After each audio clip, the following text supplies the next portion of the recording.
Staff travel. It's a perk of the job and something unique to our industry.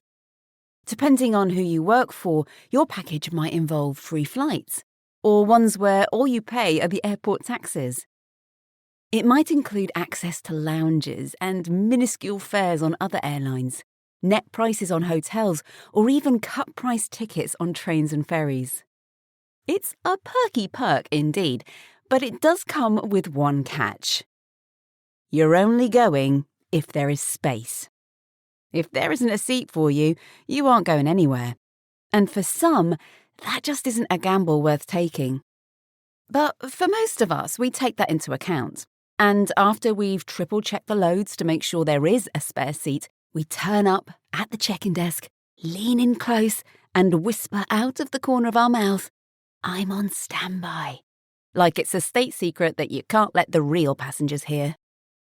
And then, checked in and with a boarding card that says "seat assigned at gate," you move on to the next bit. The bit where you try to relax in the terminal, or if fortune has smiled early, in the lounge. But your mind refuses to switch off because you haven't got a seat yet, and you're not on the plane. It runs scenarios on a constant loop. Will they sell last-minute upgrades so cheaply that every premium seat fills, leaving you wedged next to the loo in economy? Will another airline cancel and roll a wave of displaced passengers onto your flight? And if that happens, will the jump seats go to people higher up on the list while you stand at the gate smiling bravely and waving everyone else off before being escorted back landside to start all over again tomorrow? Or will it all work out just fine? Will the standby gods smile down on you today and assign you that last seat in first class?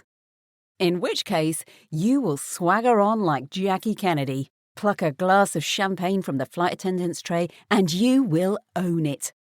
Full diva mode will be deployed because, let's face it, the stress you've been trying to pretend you weren't having since you first booked the trip, checking those loads every other hour and second-guessing the outcome 24/7, has got to be exercised somehow. The joys of staff travel. And the subject of this week's episode. A tale that at first made us furious when it was donated to us because of one person's actions. And then it made us smile. Because karma always provides a good ending to a story, doesn't it?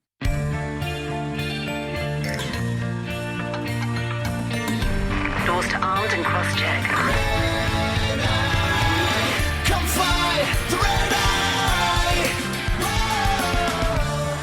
Welcome aboard the Red Eye. Nassau to London, 2005. "You'll be fine," said Joe, rubbing Emily's back as they approached the check-in desk. She looked at him, wide-eyed. "But what if I don't get on? What will I do?" "Stop it." Joe held her gaze, steady and certain. "I told you. The captain said you can have a jump seat." Emily took a deep breath and held it for a moment, nodding as if she could convince herself into calm. The ground agent called her forward and she placed her passport carefully on the desk. Joe lifted her suitcase onto the belt. "She's on standby. The captain said she can have a jump seat." The agent looked up briefly and gave a nod so small it was almost imaginary. For all of Emily's visible nerves, it was clear the woman behind the desk was unmoved. Another standby. Another hopeful story she'd heard time and again during this, their peak season, when every flight was full. The rest of the crew began drifting off towards security, laughing among themselves, and Joe hesitated. He wasn't entirely sure what the procedure was here, whether they went to a separate security line to everyone else, and he knew he'd better not lose sight of them. "Look, I've got to go. You'll be fine." Emily nodded, though she didn't look convinced. He gave her a quick peck on the cheek before hurrying after the others. Halfway across the terminal, he glanced back and gave her a wink. Oh, she looked so small standing there alone at the desk. Maybe he should not have brought her. There was a reason none of the other crew had companions in tow. The flight was full. Oversold, in fact. But Joe had been with the company for a whole year now, and that was long enough to know that there were 2 jump seats available on the aircraft that standbys could use if the captain said so. In his mind, that was all that mattered. A seat was a seat, and she had been upgraded on the way out, enjoyed the champagne and the flatbed, so a jump seat home was hardly a hardship after 3 nights in the sun. To him, it was simple. But to Emily, it was chaos. Emily wasn't built for uncertainty. She liked routine, liked things to line up neatly. Every weekday she worked as a classroom assistant from 8 till 5. She came home, went for a run, and cooked dinner. She slept 8 hours a night and booked her annual holiday a full year in advance so she could count down to it properly. Joe, on the other hand, thrived on the unknown. He liked the gamble and the excitement of it, and somehow, since the day they'd met at 6th form, they'd balanced each other out. At security, Joe watched the pilots ahead of him slip off their jackets and place them in the grey trays. His eyes lingered on the stripes at their shoulders. One day, those would be his. That was the plan, the whole reason he had joined the airline in the first place. He was funding his flying lessons bit by bit, paying for a block of hours whenever he could afford them. And in the meantime, he was absorbing everything he could. From serving chicken or beef in the aisle to sitting in the cockpit for landing whenever he was allowed. He was learning the life from the inside out. The captain stood in front of him, emptying coins and keys into a plastic tray. He glanced back when he noticed Joe. Did your girlfriend get checked in okay? Yeah, I think so. Is she still okay for a jump seat? Oh, of course, the captain said easily. I'll let the gate agent know. And it should have been that simple. Boarding, however, was anything but. The aisle clogged almost instantly. Bags wedged sideways, passengers debating overhead space as if it were prime real estate. It felt endless, and Joe was stuck mid-cabin until he heard Rachel, the flight manager, asking ground staff to leave the aircraft. Only then did he manage to edge his way to the front. He hadn't seen Emily yet, but he assumed she'd already be there.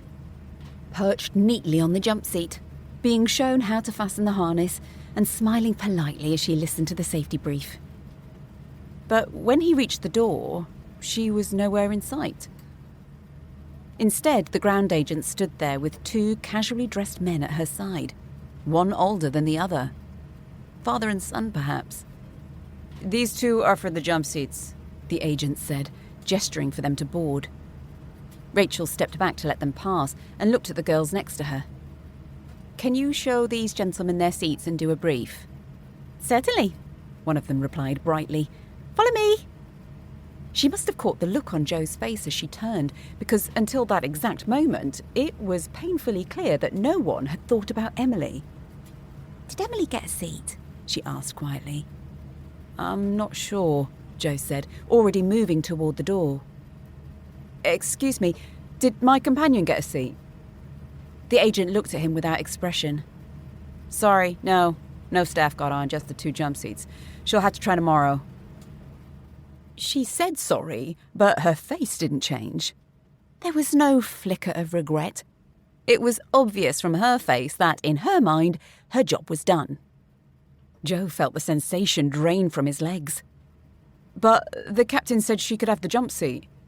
These gentlemen are staff here. They have higher priority, she replied, her tone so flat she sounded bored. Rachel stepped forward, putting her hand on Joe's forearm in support. No, I'm sorry, she said firmly. The captain gave that jump seat to Joe's companion. He told you at the gate. I was standing with him. The agent rolled her eyes. Actually rolled them.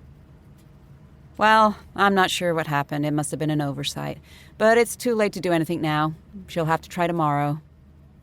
Then she pushed a bundle of paperwork into Rachel's hands. You can close up. For a moment, Joe and Rachel just stood there at the aircraft door, the hum of the cabin around them. Passengers settling, overhead bins slamming shut. Rachel recovered first. "Man the door," she said quietly. "I'll go and see the captain." Joe nodded, unable to trust his voice. He leaned back against the jump seat for support, feeling suddenly lightheaded. Minutes later, they returned. The captain's jaw was tight as he stepped off the aircraft and strode toward the gate desk. When he came back, his face was flushed red with anger. "I am so sorry," he said, looking directly at Joe. "They've already sent a landside. It would take too long to get her back through security if we could even contact her.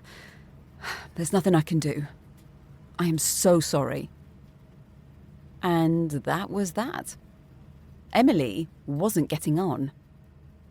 Joe was not somebody who did worry. He certainly didn't do panic. But in that moment, he did both. Emily was alone on an island she didn't know, with no phone signal, no familiar faces, and no plan. He could picture her standing there, landside, eyes filling, trying to be brave and failing. She would be so scared, and she'd be feeling like he had abandoned her. As the aircraft door closed with a heavy final thud, he realised that was exactly what he was doing. For a few seconds, everything around him blurred into background noise. The cabin announcements echoed through the PA. The safety demonstration started to play, and he knew he should be doing something, saying something, but none of it seemed to matter. "She'll be okay." Rachel's voice was steady. She squeezed his arm gently, the way someone does when they know words are not quite enough. "Believe me, it always works out. She'll be home before you know it." She spoke with the calm certainty of someone who had seen every staff travel disaster imaginable and watched most of them resolve themselves. Then her tone hardened slightly. "And I'm reporting it. What they did was completely unacceptable, even if they call it an oversight." Joe managed a faint smile. "Yeah, unacceptable. That jump seat had been Emily's. It had been agreed, promised, and one person had chosen not to honour it, not to honour the captain's request." Though he doubted anyone would do much. What was the punishment for an oversight on staff travel after all? Rachel glanced down at the paperwork the gate agent had handed her. "Rosalind Carey," she muttered quietly. "You'll be hearing from me." The name lodged itself in Joe's memory. Rosalind Carey.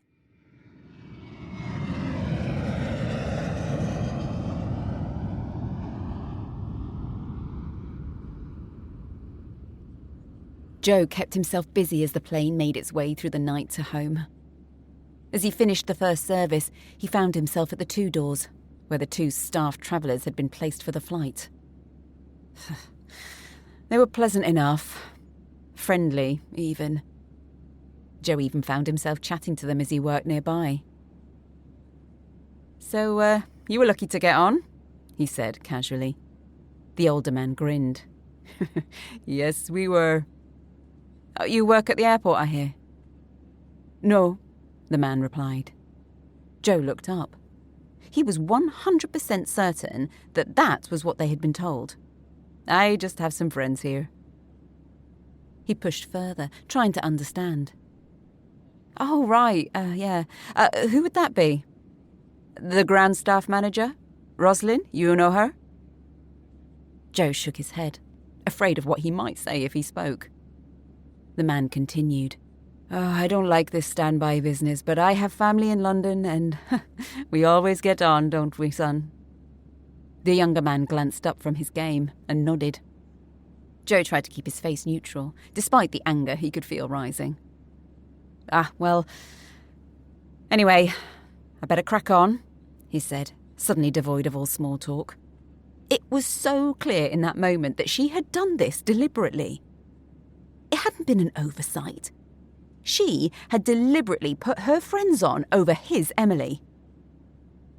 Joe moved quickly down the aisle and ducked into the aft galley. He pushed open the toilet door harder than necessary, stepped inside and slammed it shut behind him. He locked it with a sharp click, and for a second he just stood there, looking at his angry face in the mirror while he tried to calm down. He breathed deeply. He didn't like the feeling of being angry. It didn't ever seem to serve a purpose. He pushed it back down and steadied his breathing, looking himself in the eye. There was nothing he could do about it, other than report it, and then leave the rest to karma. Because, from his experience, anger didn't always win. Karma, however, usually did.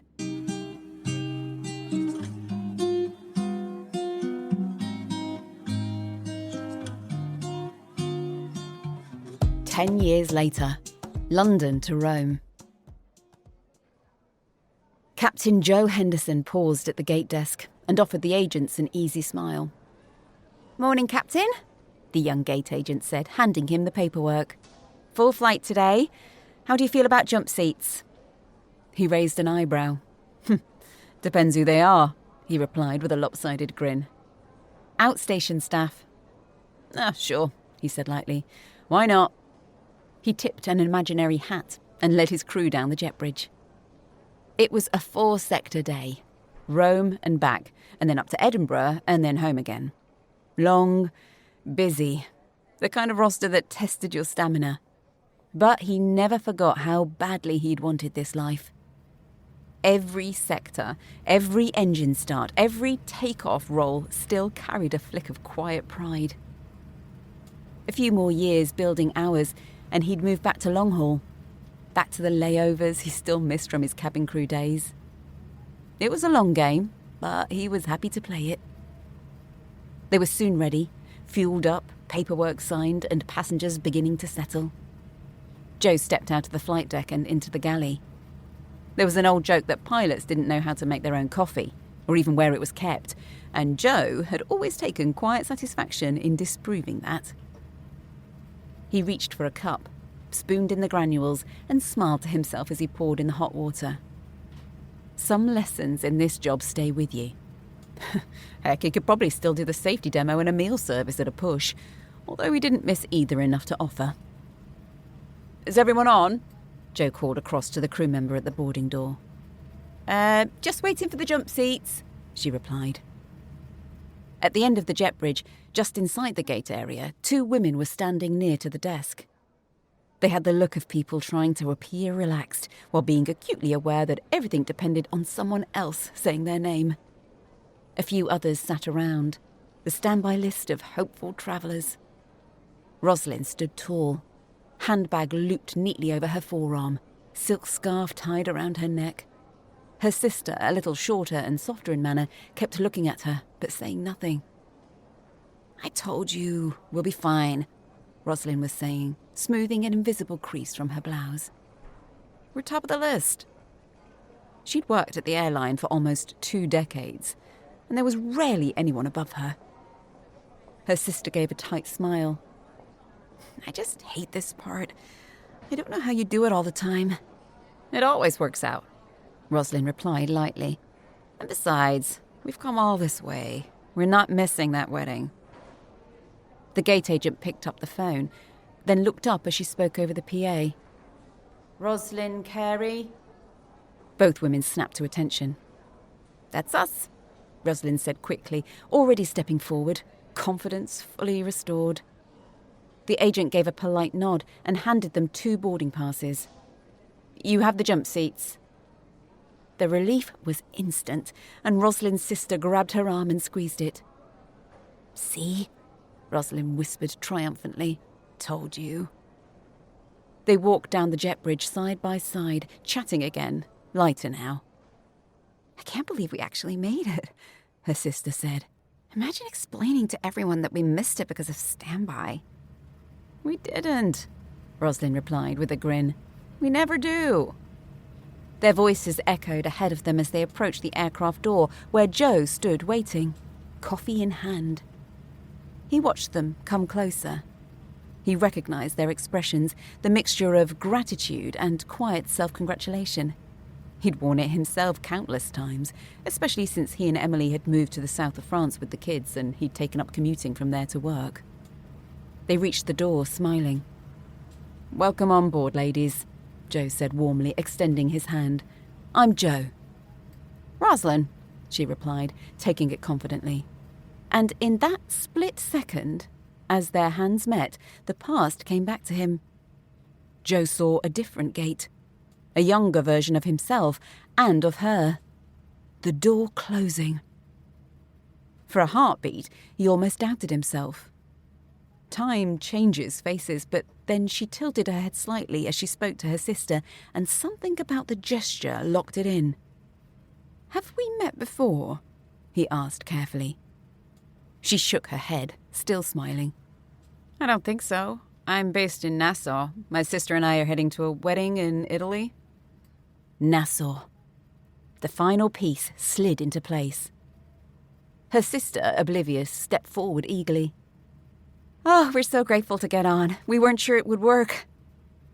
Joe's smile faded. He moved gently but firmly, blocking the entrance with his body. "Rosalind Carey?" Rosalind frowned and studied his face for a moment. "Yes, but how do you know my full name?" Joe released her hand, and for a long moment he simply looked at her. "I'm sorry, but the jumpsuits are no longer available." Rosalind's earlier certainty drained away as confusion settled on her face. "What do you mean? We've been cleared. You said we could have them." Joe's voice was calm and steady. He'd waited 10 years for this moment. "I remember you," he said. "Nassau, 10 years ago. You gave away jumpsuits to your friends that had already been promised to my partner, and you left her stranded." Her sister looked from one to the other, bewildered, and Rosalind's composure cracked. "That was... I don't... There must have been some mistake." "There isn't," Joe replied quietly. "She was 20 years old, alone, and you sent her landside so your friends could travel." Silence fell heavily between them. "But we have a wedding to get to," Rosalind said weakly. "Please." Joe held her gaze. "Well, that isn't really my problem, is it?" And then he turned to the gate agent, who looked nervously back at him. He gave her a smile to settle her. The drama wasn't for her to worry about. "Update the paperwork, please, and you can close up," he said. And then he walked back to the cockpit, the discussion over. Inside the cockpit, he sat down slowly and let out a long breath. The first officer raised an eyebrow. "Everything all right?" Joe fastened his harness and felt a smile spread across his face as he settled into his seat. He felt lighter, as an old weight he hadn't even realized he'd been carrying left him. The weight of injustice. "Karma," he said, turning to the first officer as if that word was explanation enough.